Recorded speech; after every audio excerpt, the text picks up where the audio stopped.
엄마, 원장님이 우리 집에서 잤잖아.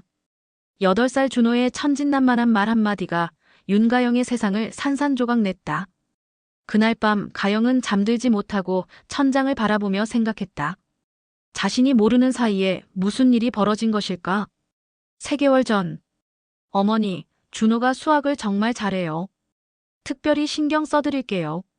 박태성 원장의 목소리는 언제나 따뜻했다. 키 180cm의 단정한 외모, 정갈한 정장 차림새. 동네 학부모들 사이에서는 박 원장님 같은 분이 우리 애 가르쳐주면 얼마나 좋을까 하는 말이 자주 오갔다. 가영은 꽃집 앞에서 국화를 정리하며 학원에서 나오는 아이들을 바라보았다. 오후 7시, 수학 수업이 끝나는 시간이었다. 준호야. 아들이 뛰어나오는 모습을 보며 가영은 미소를 지었다. 8년 전 남편을 잃고 혼자 아이를 키우는 것이 쉽지 않았지만 준호만은 건강하게 자라주고 있었다. 엄마, 오늘 원장님이 나한테 특별 문제 더 풀어보라고 했어. 그래. 우리 준호 똑똑하니까 그러시는 거야. 그때 학원 문이 열리며 박태성 원장이 나왔다. 가영을 보자 환한 미소를 지었다. 준호 어머니, 잠깐 말씀 좀 드려도 될까요? 네, 원장님. 준호가 수학적 사고력이 뛰어나요. 좀 더 심화 과정을 해보는 게 어떨까 싶어서요. 시간 되실 때 자세히 상담해드리고 싶은데. 태성의 눈빛이 묘하게 느껴졌지만 가영은 대수롭지 않게 생각했다. 아이 교육에 열심인 선생님이려니. 2주 후. 여보세요, 준호 어머니. 오후 6시 장사를 정리하던 가영에게 태성의 전화가 왔다. 아, 네. 원장님. 준호 때문에 연락드렸어요. 오늘 수업에서 실수가 좀 있어서. 혹시 시간 되시면 잠깐 나오실 수 있을까요? 가영은 서둘러 꽃집 문을 잠그고 학원으로 향했다. 하지만 학원에 도착하자 이상한 점을 발견했다. 다른 아이들은 모두 집에 갔고 준호 혼자만 남아 있었다. 준호야, 뭔 일 있었어? 응, 별일 없었는데. 태성이 나타나며 웃었다. 아, 준호가 어려운 문제를 너무 잘 풀어서 칭찬하려고 했는데 어머니께 직접 말씀드리고 싶어서요. 그날 태성은 30분 동안 준호의 수학 실력에 대해 이야기했다. 하지만 가영은 왠지 모를 어색함을 느꼈다. 태성의 시선이 자꾸 자신에게 머물러 있는 것 같았다. 학원가 소문. 박 원장님 부부 요즘 사이가 안 좋다던데. 꽃집 단골 김 여사가 한 말이었다. 그래요? 왜요? 글쎄, 원장님이 요즘 집에 늦게 들어간다고 부인이 동네방네 얘기하고 다니더라고. 뭐 학원 일로 바쁘겠지만. 가영은 별 관심 없이 들었다. 부부싸움이야 어느 집에나 있는 일이니까. 하지만 며칠 후 더 이상한 일이 벌어졌다. 첫 번째 신호. 준호 어머니, 혹시 저녁 드셨어요? 오후 8시, 태성에게서 온 카톡 메시지였다. 아이 상담도 아니고 왜 저녁을 물어보지? 가영은 고민하다가 답장했다. 아직 안 먹었어요. 준호랑 간단히 먹으려고요. 혹시 괜찮으시면 제가 치킨 주문해서 학원에서 같이 드실래요? 준호 교육계획 얘기도 할 겸. 아, 네. 그렇게 하죠. 그날 밤 학원에서 3사람이 치킨을 먹었다. 태성은 계속 가영에게 개인적인 질문을 했다. 혼자 아이 키우시느라 힘드시죠? 꽃집 일은 어떠세요? 요즘 장사 잘 되세요? 가끔 외로우시지 않아요? 준호는 치킨에만 집중했지만 가영은 점점 불편해졌다. 하지만 아이 앞에서 티를 낼 수는 없었다. 그날 밤 집에 돌아오며 가영은 생각했다. 원장님이 나한테 관심이 있는 건가? 설마. 하지만 그 설마가 현실이 될 줄은 꿈에도 몰랐다. 위험한 착각. 다음 날부터 태성의 연락은 더욱 잦아졌다. 준호 숙제 검사했는데 정말 잘했어요. 어머니도 수학을 잘하셨나 보네요. 준호가 엄마 닮았나 봐요. 혹시 시간 되실 때 커피 한잔 하실래요? 준호 진로에 대해 진지하게 얘기해보고 싶어서. 가영은 혼란스러웠다. 분명 아이를 위한 일인데 왜 이렇게 개인적으로 느껴지는 걸까? 그리고 결정적인 순간이 다가오고 있었다. 가영도 동네 사람들도 아무도 모르는 사이에. 이장 불필요할 만큼 잦은 연락. 태성의 메시지는 이제 하루에 3~4번씩 왔다. 준호 오늘 수업 태도가 훌륭했어요. 혹시 내일 시간 되시면 개별 상담 어떠세요? 요즘 꽃 장사는 어떠신지 궁금하네요. 가영은 핸드폰을 보며 고개를 갸웃했다. 분명 아이 얘기로 시작했다가 어느새 자신의 일상을 묻고 있었다. 그런데 이상한 건 태성이 준호의 수업 시간이 아닌 때도 자주 연락한다는 것이었다. 어떤 날은 밤 10시가 넘어서도 메시지가 왔다. 준호 어머니, 아직 안 주무셨죠? 내일 준호한테 줄 특별 문제집이 있어서. 가영은 답장하기 전에 시계를 봤다. 밤 10시 30분이었다. 이 시간에 문제집 얘기를. 하지만 아이 교육에 열정적인 선생님이려니 생각하며 넘어갔다.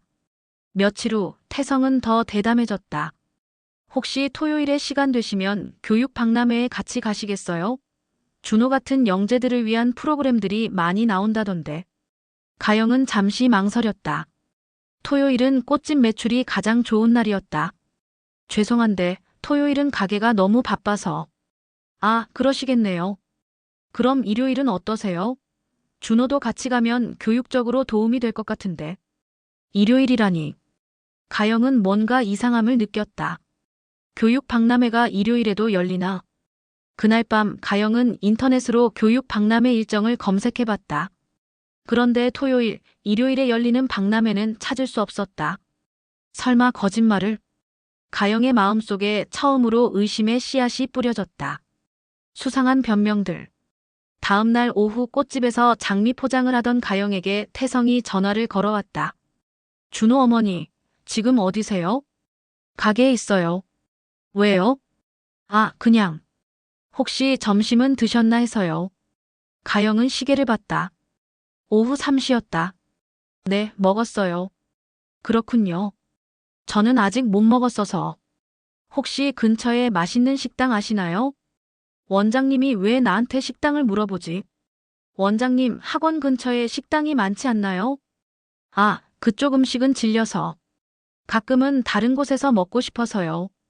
태성의 목소리에 뭔가 어색한 기대감이 섞여 있었다. 마치 가영이 같이 가요라고 말하기를 바라는 것 같았다. 시장 쪽에 보리밥집이 맛있어요. 혼자 가기는 좀 그런데. 혹시. 가영은 재빨리 말을 끊었다. 손님이 와서 바빠요. 나중에 얘기해요. 전화를 끊고 나서 가영은 이상한 기분이 들었다.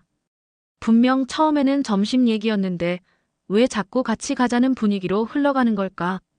그날 저녁 준호를 데리러 학원에 갔을 때였다. 어머니, 잠깐만요. 태성이 가영의 팔을 살짝 잡았다. 순간 가영은 놀라서 뒤로 물러났다. 아, 죄송해요. 그냥 준호 성적표 드리려고 했는데. 성적표를 받아들며 가영은 태성의 눈빛을 봤다. 뭔가 다른 감정이 담겨 있었다. 집으로 가는 길, 준호가 말했다. 엄마, 원장님이 엄마 얘기 자주 해. 응? 뭐라고? 엄마가 예쁘다고 착하다고 혼자 나 키우느라 고생한다고.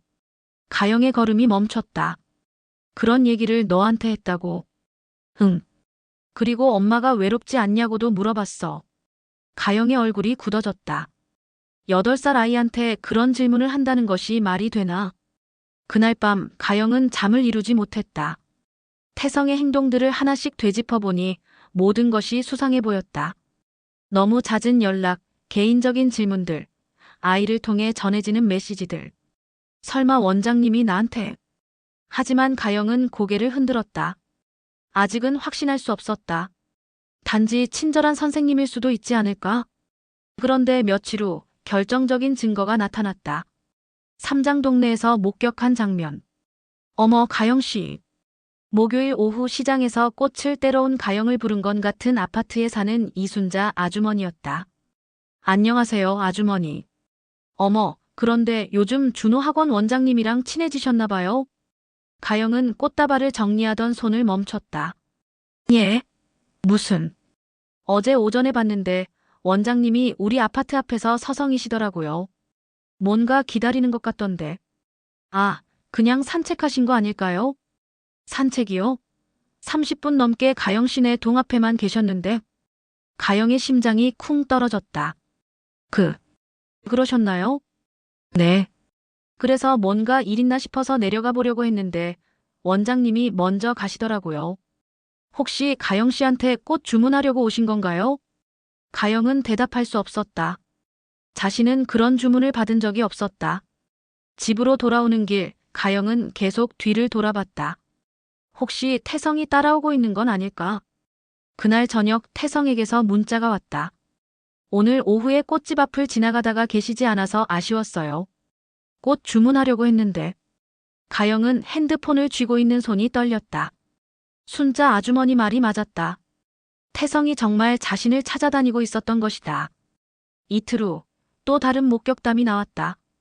가영아, 너 혹시 학원 원장님이랑 뭔 일 있어?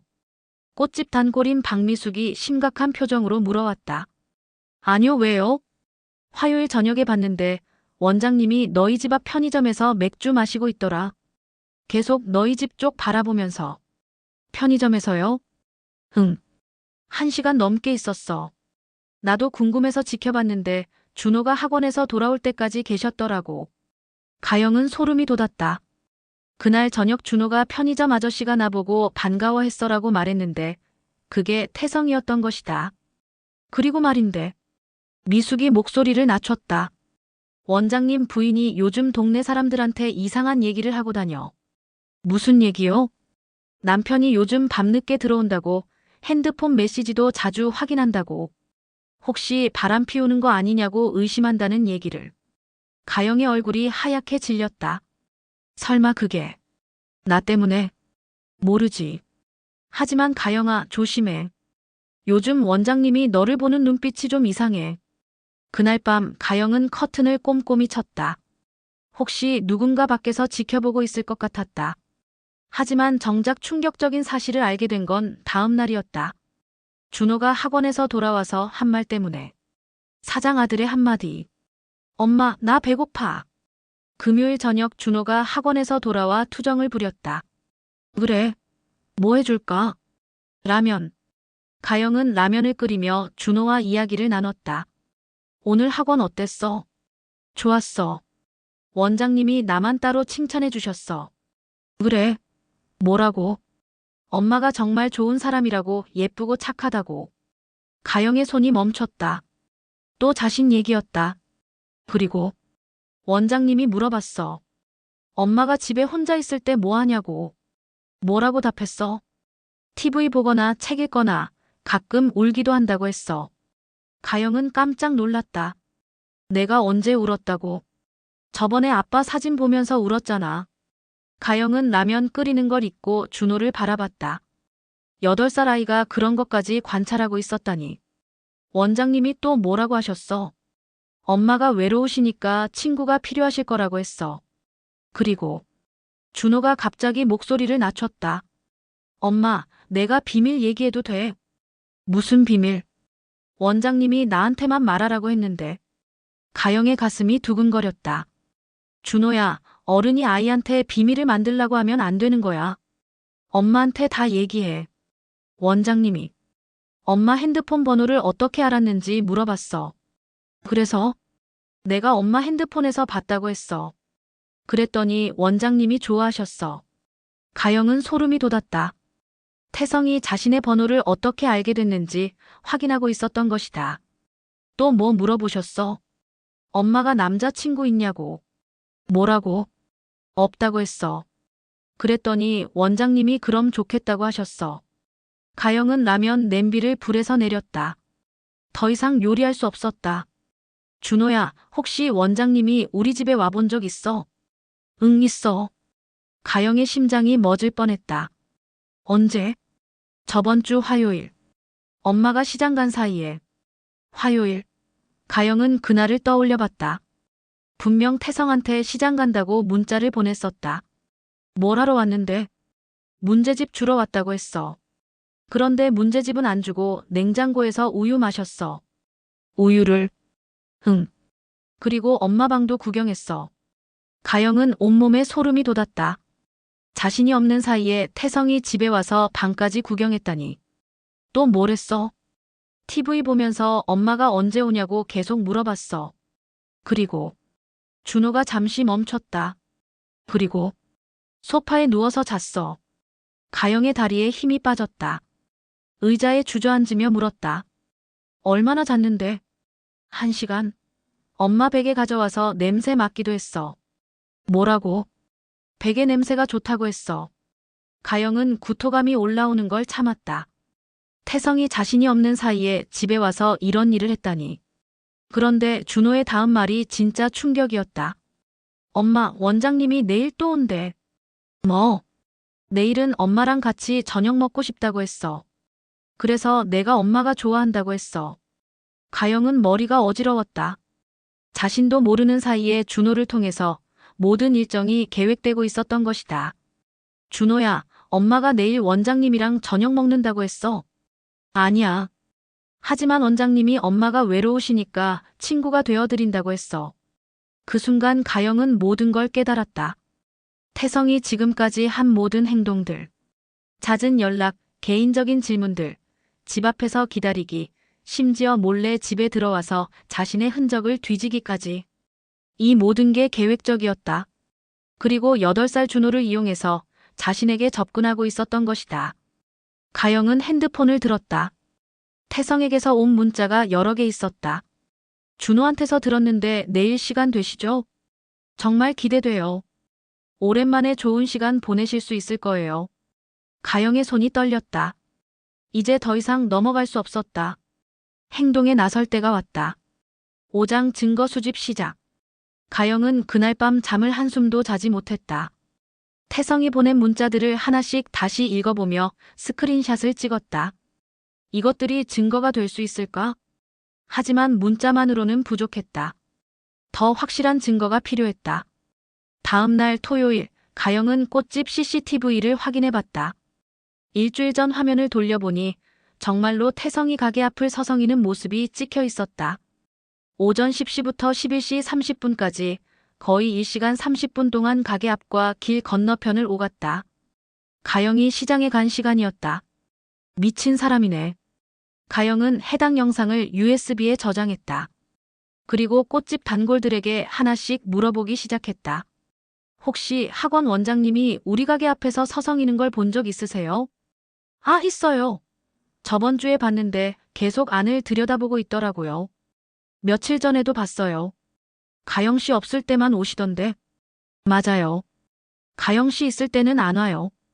가영은 이런 증언들을 하나씩 메모했다. 일요일에는 아파트 주민들에게 물어봤다. 원장님이 우리 동 앞에서 기다리고 있는 걸 목격한 분 계세요? 있어요. 저번 주 화요일이었나? 편의점에서 혼자 맥주 마시면서 가영 씨네 집만 쳐다보고 있더라고요. 목요일에도 봤어요. 아파트 입구에서 30분 넘게 서 있었어요. 한 번은 가영 씨네 집 앞 계단에 앉아 있는 것도 봤어요. 가영은 이 모든 것을 정리해서 시간 순으로 표를 만들었다. 가영은 이 모든 것을 정리해서 수첩에 적었다. 10월 15일 마이너스 아파트 앞에서 30분간 기다리고 있었음 이순자 아주머니가 봤음. 10월 17일 마이너스 편의점에서 1시간 넘게 우리 집만 바라보고 있었음 박미숙 씨가 확인함. 10월 19일 마이너스 꽃집 앞에서 1시간 30분 동안 서성거림 CCTV에 찍힘. 10월 22일 마이너스 내가 없는 사이 집에 들어옴 준호가 직접 봤음. 하지만 가장 중요한 건 태성이 집에 무단으로 들어온 증거였다. 가영은 준호에게 자세히 물어봤다. 준호야, 원장님이 우리 집에 왔을 때 정확히 몇 시였어? 3시쯤. 엄마가 나가고 30분 후에 왔어. 어떻게 들어왔어? 현관문 비밀번호 눌렀어. 가영의 심장이 뛰었다. 비밀번호를 어떻게 알았을까? 모르겠어. 그런데 한 번에 맞췄어. 가영은 소름이 돋았다. 태성이 어떻게 자신의 집 비밀번호를 알았을까? 그때 준호가 말했다. 아, 맞다. 저번에 원장님이 물어봤어. 우리 집 비밀번호가 뭐냐고. 너 말했어? 응. 엄마 생일이라고 했어. 가영은 무릎에 힘이 빠졌다. 8살 아이가 순수하게 대답한 말을 이용해서 집에 침입한 것이었다. 이제 더 확실한 증거를 잡을 차례였다. 가영은 집안에 소형 카메라를 설치했다. 인터넷으로 주문해서 거실과 방 입구에 몰래 설치해뒀다. 그리고 일부러 태성에게 문자를 보냈다. 내일 오후에 시장 가야 하는데 2시간 정도 걸릴 것 같아요. 30분 후 태성의 답장이 왔다. 아, 그러시군요. 혹시 준호 혼자 있나요? 역시. 네, 준호는 집에 있을 거예요. 그럼 제가 문제집 가져다 드릴까요? 가영은 이를 악물었다. 또 같은 수법이었다. 괜찮아요. 다음에 주세요. 아니에요. 금방 갔다 올게요. 다음 날 가영은 일부러 큰 소리로 시장 다녀올게 라고 외치고 집을 나섰다. 하지만 실제로는 아파트 뒤편에 숨어서 지켜봤다. 20분 후 정말로 태성이 나타났다. 가영은 핸드폰으로 이 모습을 동영상으로 찍었다. 태성이 주변을 살펴보고 현관문 비밀번호를 누르는 모습까지. 1시간 후 태성이 나왔다. 가영은 급히 집으로 돌아갔다. 준호야, 원장님 뭐하고 갔어? 가만히 있더라. 엄마 방에서 서랍도 열어보고. 가영은 서랍을 확인해봤다. 분명 자신이 정리해둔 것과 다르게 되어 있었다. 그날 밤 가영은 숨겨둔 카메라 영상을 확인했다. 그리고 경악했다. 영상 속 태성은 가영의 옷장을 열어보고 침대에 누워보고 심지어 속옷 서랍까지 뒤지고 있었다. 40분 동안의 영상은 완벽한 증거였다. 이제 모든 준비가 끝났다. 가영은 정리된 증거들을 보며 결심했다. 이제 끝낼 때가 됐어. 육장 폭로의 순간. 가영은 태성의 부인 연락처를 알아내기 위해 학원 앞에서 며칠을 기다렸다. 마침 화요일 오후 학원에서 나오는 여자를 봤다. 저기, 혹시 원장님 부인이세요? 네, 맞는데요. 김영희 47는 피곤해 보였다. 얼굴에는 화장기가 없었고 옷차림도 단정하지 못했다. 저는 준호 엄마 윤가영이에요. 잠깐 말씀드릴 게 있는데. 아, 준호 엄마세요? 우리 남편이 준호 얘기 자주 하던데. 무슨 일이세요? 가영은 잠시 망설였다. 하지만 이 여자도 피해자였다. 조용한 곳에서 얘기할 수 있을까요? 근처 카페에서 가영은 차근차근 설명했다. 사실 원장님이 저에게 이상하게 접근하고 계세요. 예? 가영은 핸드폰에서 태성이 보낸 문자들을 보여줬다. 이런 내용들이 매일 와요. 그리고 CCTV 영상, 목격자 증언, 무단 침입 동영상까지 차례로 보여줬다. 영희의 얼굴이 점점 굳어졌다. 이게 정말이에요? 네. 제가 거짓말할 이유가 없잖아요. 마지막으로 집안에서 찍힌 영상을 보여줄 때 영희는 컵을 떨어뜨렸다. 저 미친놈이. 영상 속에서 태성은 가영의 속옷을 냄새 맡고 있었다. 부인, 이거 아세요? 남편분이 요즘 밤늦게 들어온다고 하시던데. 네. 맞아요. 핸드폰도 자꾸 확인하고. 영희는 영상을 다시 봤다.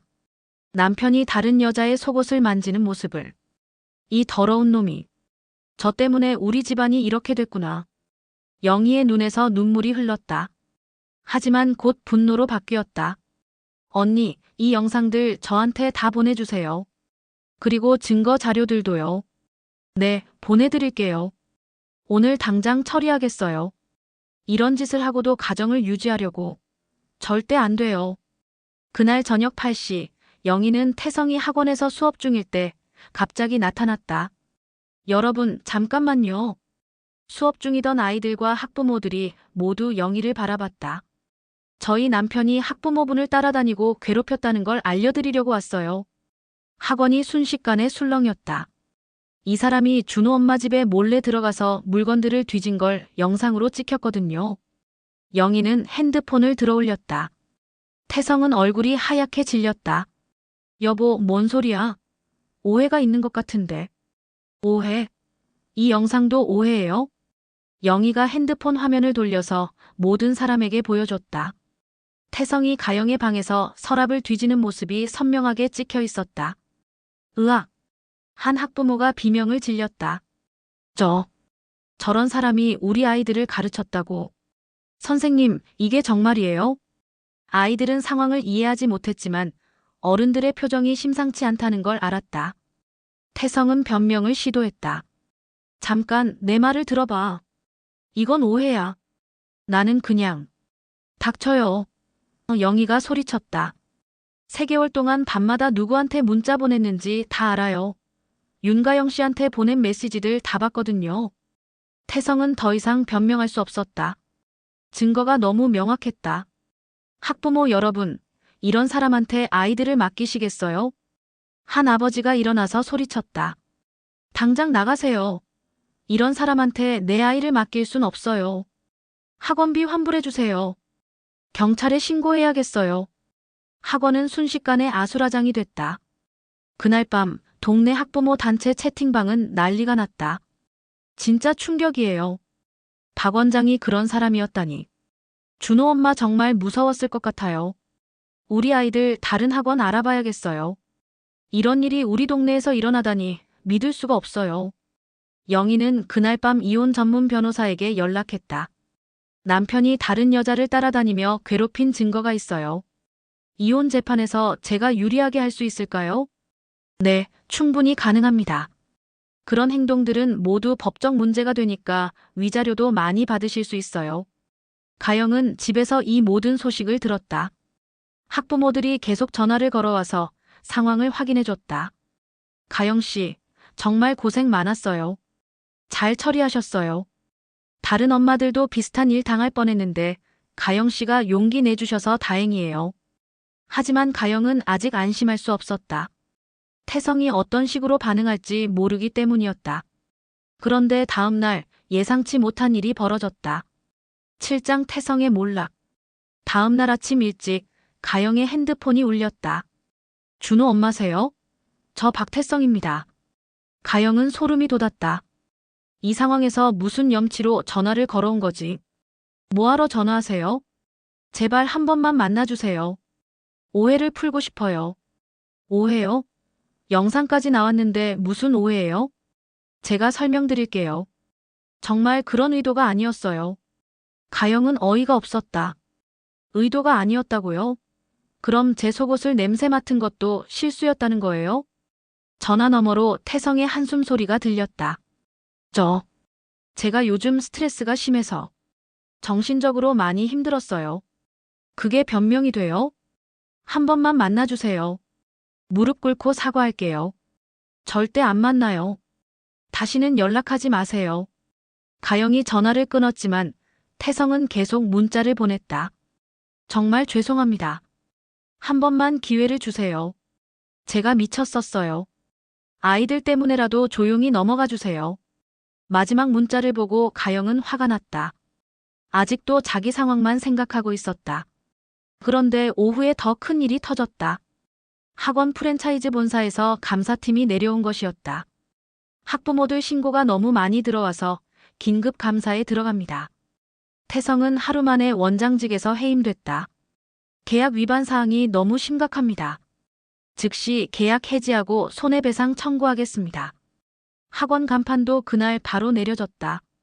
동네 사람들이 모여서 구경했다. 참 볼일 다 봤네.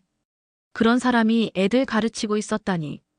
준호 엄마가 용기 있게 나서지 않았으면 계속 당했을 거야. 태성의 차도 그날 밤 누군가 계란을 던진 흔적이 남아 있었다. 일주일 후 더 놀라운 소식이 들려왔다. 태성이가 도망갔어요. 영희가 가영에게 전화로 알려줬다. 도망갔다고요? 네. 어젯밤에 짐 싸서 사라졌어요. 연락도 안 돼요. 그럼 이혼 소송은? 변호사가 그래도 진행할 수 있다고 해요. 오히려 도망간 게 유리한 증거가 된대요. 며칠 후 동네에서 태성을 목격했다는 사람이 나타났다. PC방에서 봤는데 완전히 초췌해져 있더라고요. 수염도 안 깎고 옷도 더러워져서. 누가 말 걸어도 대답도 안 하고. 한때 동네에서 인기 있던 학원 원장의 말로였다. 그런데 2주 후 마지막 소식이 들려왔다. 태성이 다른 동네에서 또 다른 학부모를 따라다니다가 경찰에 신고당한 것이었다. 결국 본성이 나온 거네요. 가영은 안도의 한숨을 쉬었다. 자신이 용기를 내지 않았다면 다른 피해자가 더 생겼을 것이다. 학원 자리에는 새로운 원장이 와서 다시 문을 열었다. 이번에는 여자 원장이었고 학부모들의 반응도 좋았다. 이제야 안심하고 아이들 보낼 수 있겠어. 역시 여자 선생님이 믿음직스럽지. 준호도 새 학원에 잘 적응했다. 엄마, 새 원장님은 나한테 엄마 얘기 안 물어봐. 그게 정상이야, 준호야. 원장님이 우리 집에 오고 싶다고도 안 해. 당연하지. 가영은 준호를 꼭 안아줬다. 이 순수한 아이를 이용해서 접근했던 태성이 더욱 미웠다. 하지만 이제 모든 게 끝났다. 동네는 다시 평화를 되찾았고 가영은 다시 조용한 일상으로 돌아갈 수 있었다. 8장 새로운 시작. 6개월 후 가영의 꽃집은 전보다 더 번창하고 있었다. 가영 씨가 용기 있게 나선 덕분에 우리 아이들이 안전해졌어요. 학부모들이 고마움의 표시로 꽃집을 더 자주 이용해줬다. 결혼식 꽃장식도 가영 씨한테 맡길게요. 개업 선물도 여기서 준비하겠어요. 매출이 30% 이상 늘었다. 준호도 많이 달라졌다. 예전보다 더 밝아졌고 엄마를 더 신뢰하게 됐다. 엄마, 어른이 이상한 말하면 바로 엄마한테 말할게. 그래, 준호야. 무슨 일이든 엄마한테 말해야 해. 비밀 만들라고 하는 어른은 나쁜 사람이지. 맞아. 우리 준호가 똑똑하네. 가영은 아들이 이런 일을 통해서 조금 더 현명해진 것 같아 다행이었다. 영희와도 가끔 연락하며 지냈다. 이혼 소송은 영희가 승소했고 위자료도 받았다. 언니 덕분에 새 인생 시작할 수 있었어요. 서로 도운 거죠. 태성이가 다른 곳에서도 문제 일으켰다는 소식 들었어요? 네, 결국 경찰에 붙잡혔다던데요. 이제 더 이상 다른 여자들 괴롭히지 못할 거예요. 동네 학부모들 사이에서 가영의 위상도 달라졌다. 가영 씨가 아니었으면 큰일 날 뻔했어. 정말 용감하셨어요. 우리도 그런 일 당하면 가영 씨처럼 대처해야겠어요. 가영은 이제 학부모 모임에서도 존중받는 분위기였다. 어느 날 저녁 준호가 말했다. 엄마, 우리 진짜 행복하지? 응, 왜? 원장님 일 있기 전보다 엄마가 더 밝아진 것 같아. 가영은 깜짝 놀랐다. 8살 아이가 그런 것까지 느끼고 있었다니. 그래, 엄마가 달라졌어. 응. 전에는 가끔 무서워하는 것 같았는데 지금은 아니야. 정말 그랬다. 가영은 그 일을 겪으면서 더 강해졌다. 이제 어떤 일이 와도 물러서지 않을 자신이 있었다. 준호야, 엄마가 약속 하나 할게. 뭔 약속?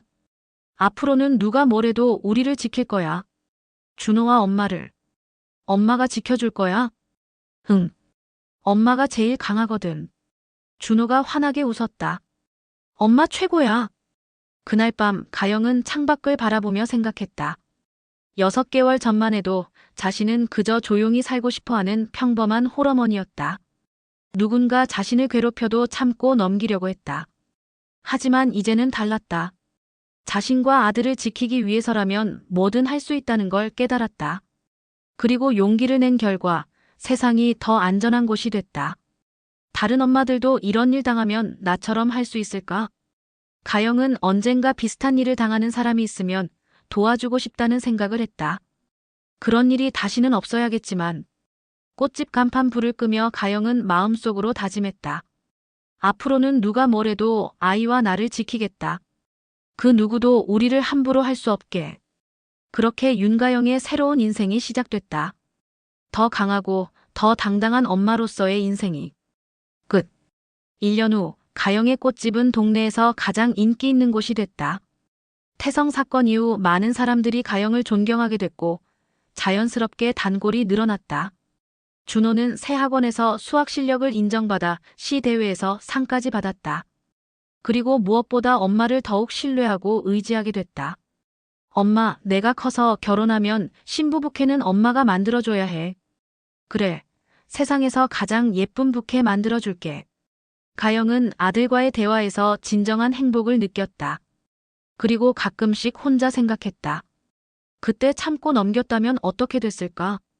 아마 태성은 계속 더 대담해졌을 것이고 결국 더 큰 사건이 벌어졌을 것이다. 용기를 낸 선택이 옳았다. 지금도 어디선가 비슷한 일을 당하고 있는 누군가가 있다면 그들도 가영처럼 용기를 낼 수 있기를 바라며